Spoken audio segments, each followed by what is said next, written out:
Hello বন্ধুরা, welcome to fresh new blog. আজকে চলে এসেছি কুমোরটুলিতে শিল্পী মাধব পালের স্টুডিওতে।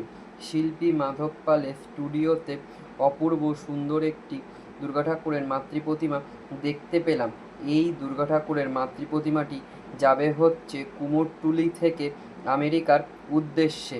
শিল্পী মাধব পালের হাতে তৈরি এই দুর্গা মাতৃপ্রতিমাটির মুখটি অপূর্ব সুন্দর দেখতে। দুর্গা ঠাকুরের বাঁ দিকে রয়েছে সরস্বতী, লক্ষ্মী, ডান দিকে রয়েছে গণেশ, কার্তিক। কুমোরটুলি থেকে প্রতিটি ঠাকুর বাইরে যায়। প্রতিটি শিল্পীর হাতের ছোঁয়ায় ঠাকুর এক অনন্যময় রূপ নেয়। কুমোরটুলির প্রতিটি শিল্পীদের তাদের আভাস এরকম যেন বাইরে আরও অনেক দূর ছড়িয়ে পড়ে। এরকম আরও নতুন নতুন ভিডিও পেতে আমার চ্যানেলটি সাবস্ক্রাইব করো।